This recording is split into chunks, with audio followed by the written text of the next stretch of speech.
doit mettre sur pied et dans un état de droit, il y a une justice indépendante.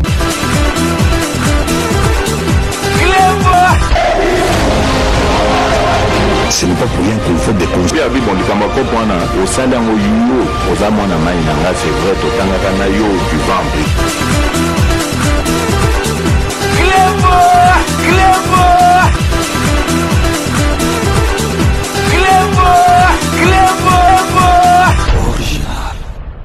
Salut et bienvenue sur Clébois Original. Merci de votre fidélité. 5 minutes avec César Ngadi. Tout le monde est d'accord et il en restera ainsi pendant très longtemps. Dans quelques instants, Tokolagi Sabino, 90e Conseil des ministres au Babengi Nagisasa, 90e Conseil des ministres au Eutagi Kosalama, par visioconférence le vendredi 10 mars 2023 par Yemoko, président de la République, son Excellence Félix Antoine Tshisekedi Tshilombo. 5 points étaient inscrits à l'ordre du jour et à réunion Anna. Toko Tikabino tout à l'heure, Bolanda Binumoko, Namunoko ya porte-parole ya gouvernement, ministre ya média et information Patrick Mouyaya. Mais avant to tikela bino Bolanda compte rendu, tozalika ko signaler bino que Masolo avec président de la République ba réunion ya conseil des ministres échangea.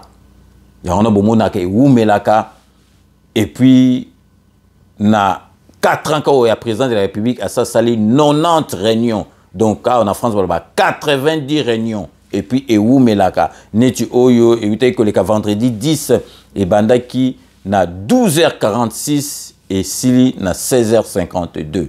Or, Kanambe na 18 ans na ye à Salakaka réunion moko ya conseil des ministres et puis Salaki kaka ba 15 minutes et Silaki biso toko sarate boyo kabino moko membre ya gouvernement oyo na époque ya Kanambe Nengazali ko expliquer biso. Donc restez connectés sur Clébois Original, on revient tout de suite. Le problème de Kabila, ce n'est pas lui individu. Le problème, c'est que Kabila ne contrôlait rien.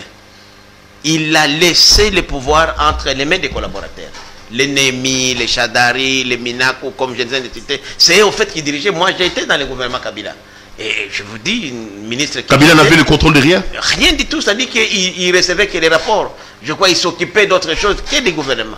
Rappelez-vous, je vous dis, nous étions dans un gouvernement. Il n'a présidé qu'un seul conseil des ministres, le premier, qui n'a fait que 45 minutes. Et demander à Sami, qui est un ami, Sami Badibanga, comme mon ami Chibana, ils vous diront, quand ils étaient Premier ministre, ils voyaient plus les détails des cabinets et d'autres conseillers que lui-même le président. Donc le président était ailleurs, Kabila était ailleurs. Ailleurs, tout à fait ailleurs. Je ne sais pas qu'est-ce qu'il faisait, il était dans ses activités agricoles ou bien dans ses affaires. En tout cas, pas au gouvernement. Je ne sentais pas le président vraiment. Vous avez vu, vous-même Félix, même s'il est occupé, avec le gouvernement, tous les vendredis, il est là pour présider lui-même. Donc on sent que le président assume, alors que la constitution de notre pays, le président règne mais ne gouverne pas. Le premier ministre a beaucoup de pouvoir, mais on ne sentait pas vraiment la présence de Kabila au sein du gouvernement. Bino Moko Bolandi, donc dans 18 ans, quand même, Basalaka, conseil des ministres Moko. Parce qu'il y a Bandagine Kolandate, mais Bota la Fachi, tout comme déjà, dans 90e. 90e conseil des ministres, quand on a 4 ans, il y a Pamba, Bozomona Moutazo, ça l'a suivi, on a eu Alobaki, donc président, ça a plus de 2 mandats, donc à l'antara suivi, parce que ça passe, Botalaka, yé moko ba dossier Zolanda yango, Azoe Bandenge ni Nezali, Kokende, donc Yangona Tola, qui s'agit pour la différence. Il y a un conseil des ministres ezali ko salama na mboka na biso sikoyo na régime oyo ya fachi beto. Donc sikoyo ndenge na bisaki bino to tiki bino bolanda lecture ya compte rendu il y a 90e conseil des ministres ezali présidé par Yemoko, président de la République, son Excellence Félix Antoine Tshisekedi par visioconférence. To tiki bino na Patrick Mouyaya oazali ministre donc il y a médias information porte-parole du gouvernement. Et de la persistance des répercussions de la crise ukrainienne qui continue de perturber les chaînes d'approvisionnement africaines et mondiales et entraîne une augmentation de prix des denrées alimentaires. Deuxième point de la communication du président de la République. relatif à la problématique des sécurisations de l'aéroport de la Loano à Lubumbashi. Le président de la République a évoqué le fait que le dynamisme socio-économique qui s'intensifie dans les provinces du Grand Katanga s'est traduit aussi par l'augmentation des flux de passagers fréquentant les aéroports et aérodromes de ces provinces, notamment l'aéroport de la Loano dans la ville de Lubumbashi. Cet aéroport, qui répond aux normes internationales reconnues notamment un matériel de communication air-sol et d'aide à la navigation aérienne auquel s'ajoute un nouveau système de balisage lumineux de pistes modernes avec 2 rampes d'approche assistant les avions pour des atterrissages sécurisés.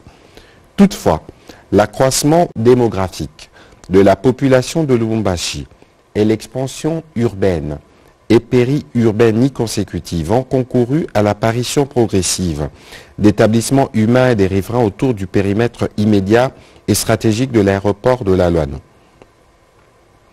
Cette situation représente aujourd'hui une menace contre l'intégrité de l'aéroport en général et contre la sécurité des opérations aériennes en particulier, qui s'est traduit notamment par l'apparition des dégâts sur l'ouvrage en lui-même à travers la commission d'actes de vandalisme. Pour se conformer aux exigences et aux normes internationales de l'Organisation de l'aviation civile OACI et pour accéder à la satisfaction de la norme dite certification, le président de la République a appelé à la prise de mesures idoines urgentes afin de garantir la mise en conformité nationale et internationale de l'exploitation de cet aéroport. Le ministre d'État, ministre du Budget, le ministre des Finances et les ministres d'intérim de Transport et Voies de Communication et de Désenclavement, en collaboration avec la Direction générale de la Régie de voies aériennes, a été chargé de s'accorder sur un chronogramme pour la réalisation urgente d'une clôture devant non seulement préserver l'emprise aéroportuaire dans ses limites reconnues et garantir la sécurité des infrastructures techniques en charge de la sécurité des opérations aériennes, mais préparer les conditions requises, entre autres, pour la certification de l'aéroport de la Loano. Les 10 chronogrammes devraient être présentés en Conseil de ministres.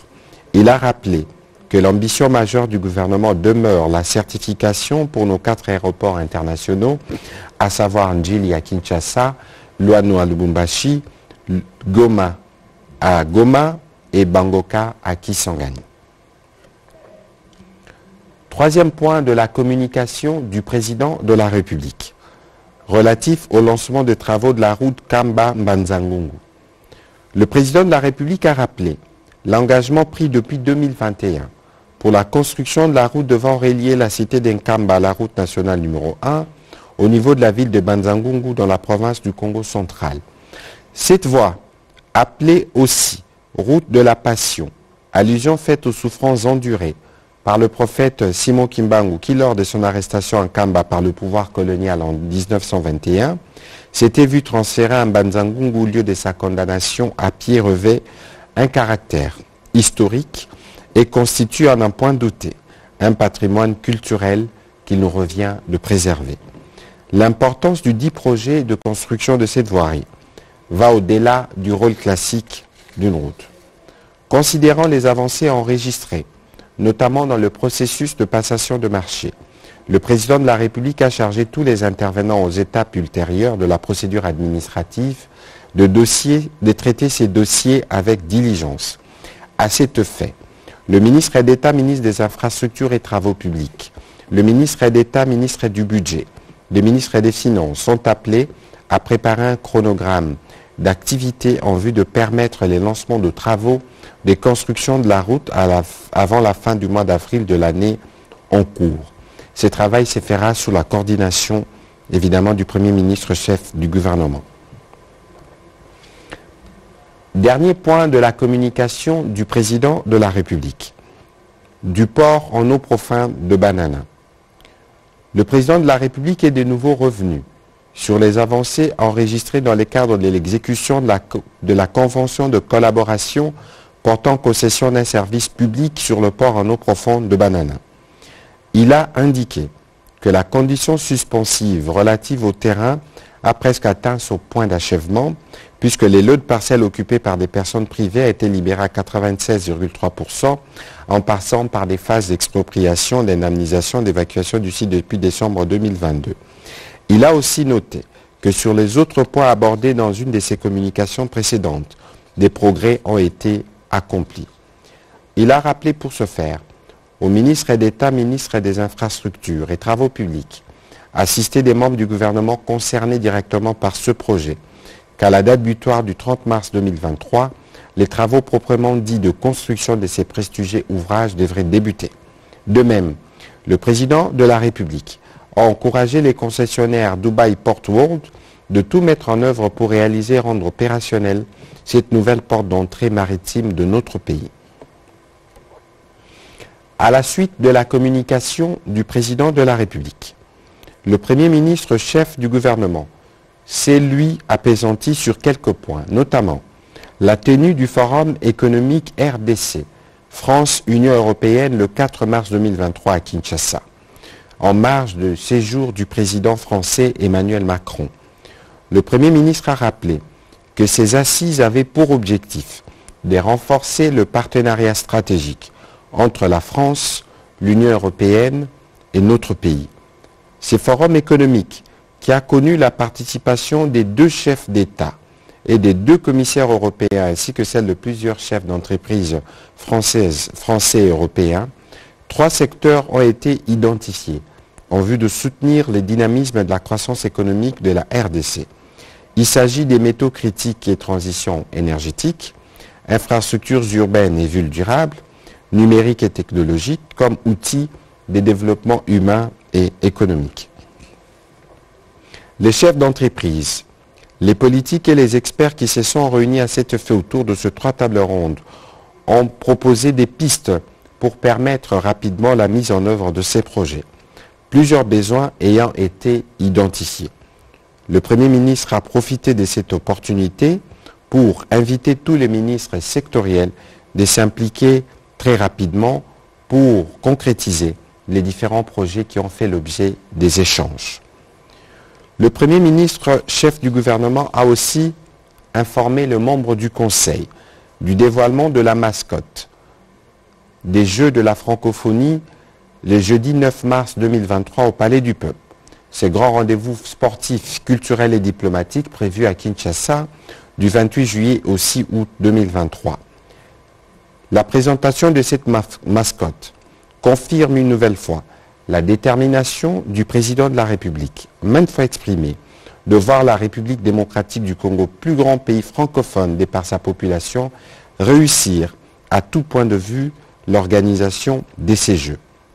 Le Premier ministre a aussi rassuré que le gouvernement met tout en œuvre pour que les infrastructures sportives et culturelles devant accueillir les différents athlètes et les artistes soient non seulement prêts, mais à la hauteur de ces grands rendez-vous. Le Premier ministre est aussi revenu sur la réunion qu'il a tenue ce matin avec la mission de membres du Conseil de sécurité des Nations Unies. Au cours de cette séance de travail, il a présenté la situation générale du pays et les attentes du gouvernement de la République démocratique du Congo pour cette mission qui représente l'institution mondiale. Le Premier ministre a terminé son propos sur ces chapitres en exprimant la solidarité et la compassion du gouvernement au lendemain d'une attaque des terroristes et des ADF qui a conduit à la mort de plus de 35 compatriotes en chefferie des Bachou en territoire de Béni. Plusieurs compatriotes ont aussi été pris en otage. Les services habilités œuvrent à la libération de ces derniers. Et le Premier ministre a aussi dénoncé des violations répétées du cessez-le-feu par la coalition formée par l'armée rwandaise et les M23. Pour finir sa communication, le Premier ministre chef du gouvernement a informé le membre du Conseil de la réunion spéciale de conjoncture économique qu'il a présidée autour de la situation du franc congolais qui fait l'objet d'une spéculation factice sur le marché des changes, car les indicateurs de la Banque centrale du Congo montrent une stabilité de la monnaie nationale. Des mesures idoines ont été prises notamment pour combattre la spéculation délibérément entretenue et faire respecter les directives de la Banque centrale du Congo par les intervenants du marché de change. Au deuxième chapitre du Conseil de ministres de ce jour, relatif aux points d'information, État et administration du territoire, le vice-premier ministre, ministre de l'Intérieur, Sécurité, Décentralisation et Affaires coutumières, a présenté au Conseil l'État et l'administration du territoire qui reste dominé par la poursuite des opérations militaires contre les terroristes du M23 et les autres mouvements comme les ADF en province du Nord Kivu dans la partie du Grand Nord. Le ministre de l'Intérieur est aussi revenu sur la situation à Kwamouth, avec les récents événements qui ont conduit à la mort de près de 12 compatriotes. Durant la semaine qui s'achève, l'état d'esprit de la population a été dominé par la satisfaction quasi unanime de la classe politique et de l'opinion nationale concernant la prestation du président de la République au cours de la conférence de presse conjointe organisée lors de la visite du président de la République française Emmanuel Macron au sujet de la politique de la France vis-à-vis de l'Afrique et particulièrement envers la République démocratique du Congo. La célébration de la Journée internationale de la femme, sans manifestation festive en signe de solidarité avec la situation de l'agression de la partie est du pays par le Rwanda.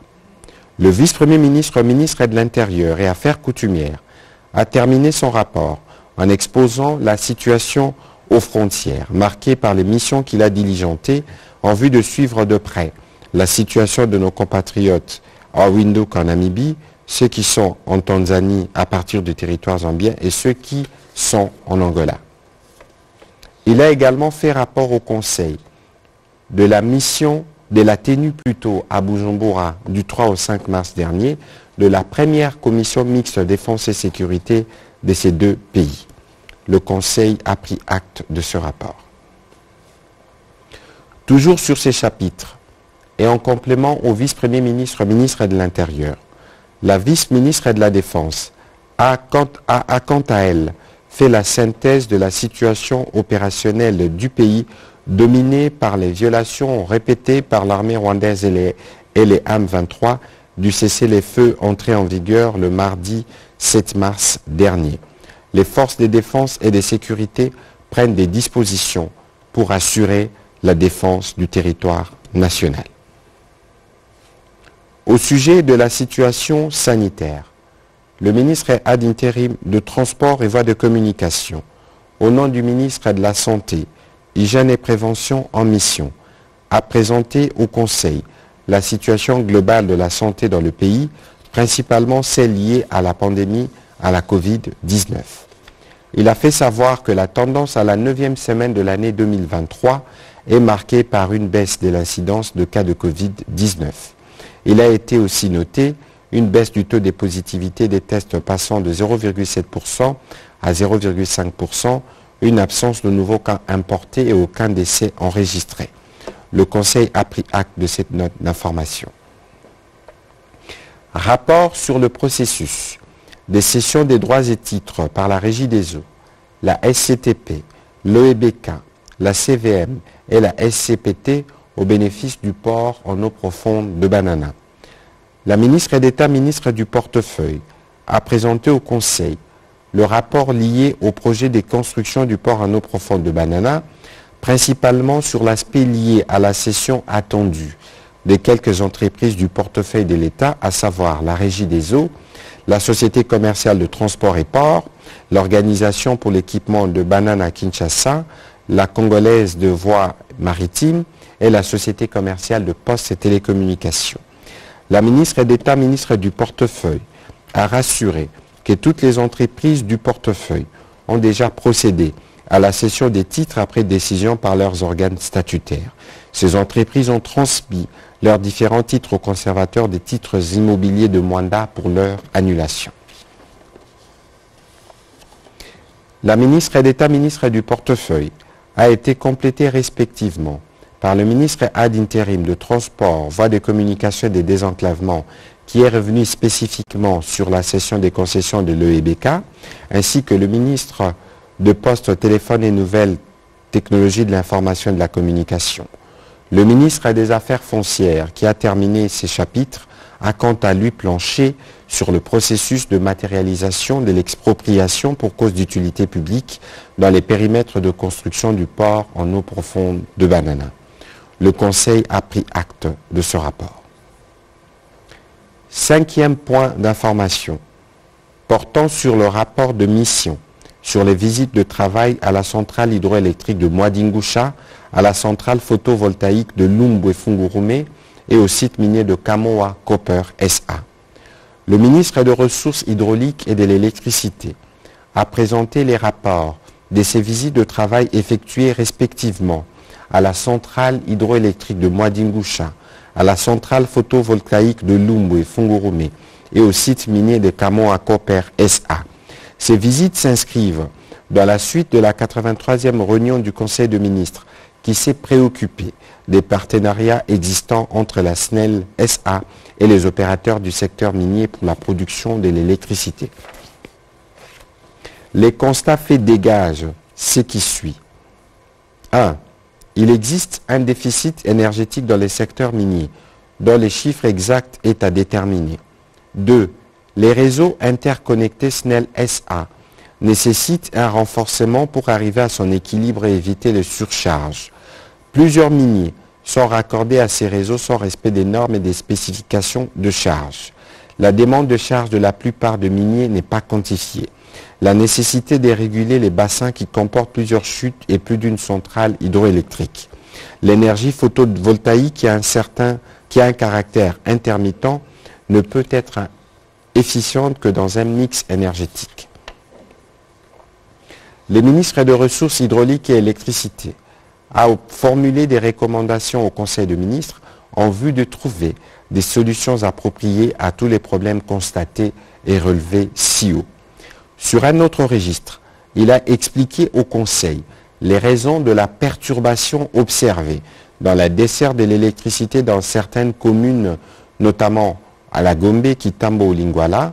La Société nationale d'électricité travaille au rétablissement de l'électricité dont la rupture est due, dans les cas d'espèce, aux constructions sur les sites qui logent les câbles. Des dispositions pour des voies alternatives sont en cours d'étude. Le Conseil a pris acte de son rapport. Restitution de la réunion ministérielle bilatérale.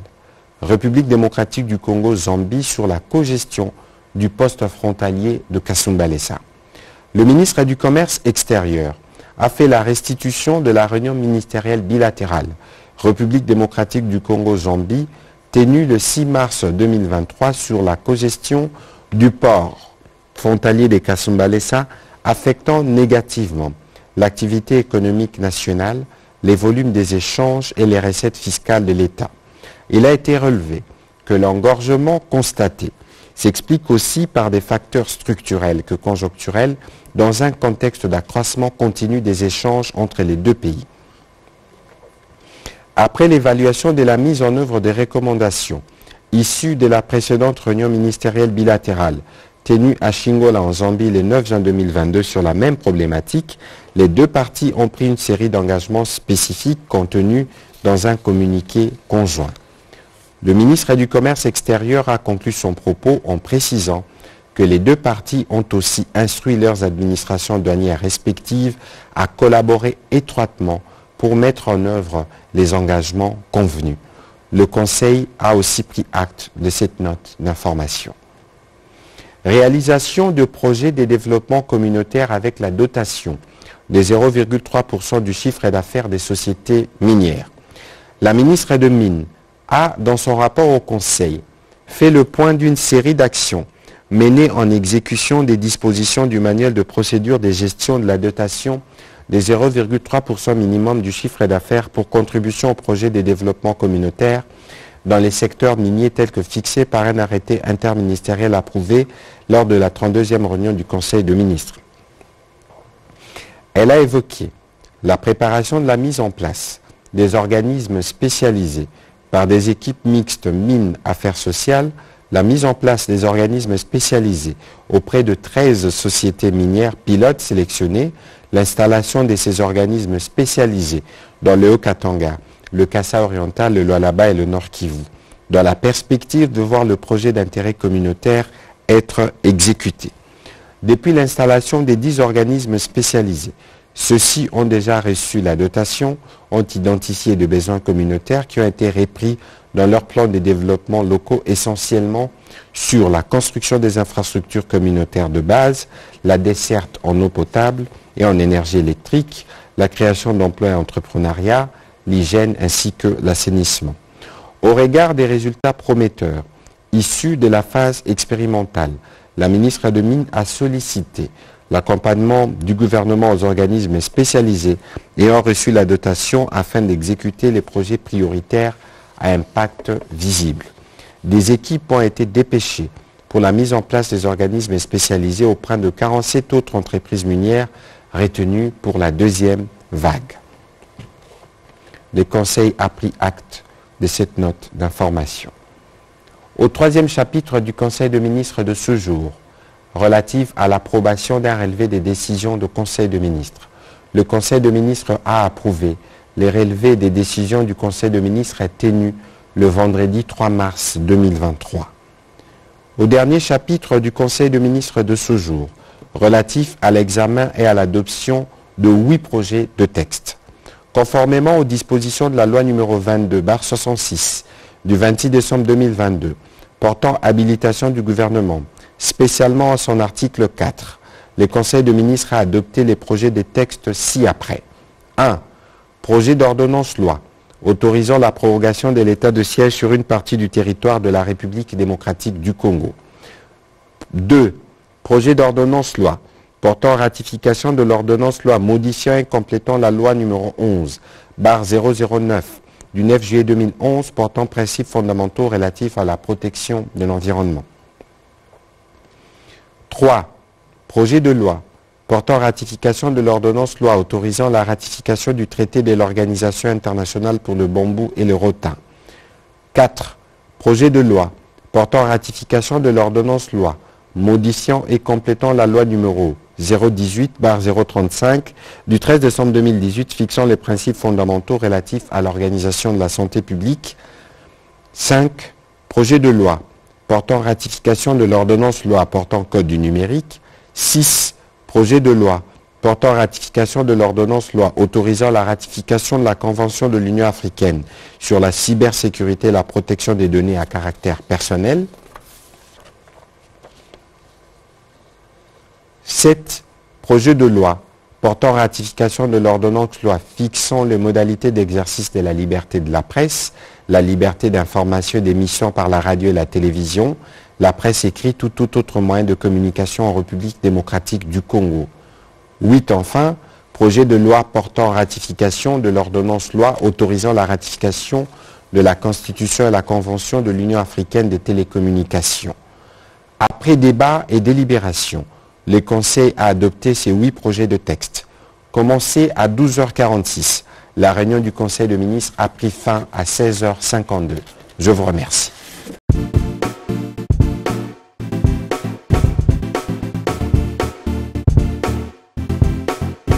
On doit mettre sur pied et créer dans un état de droit et une justice indépendante.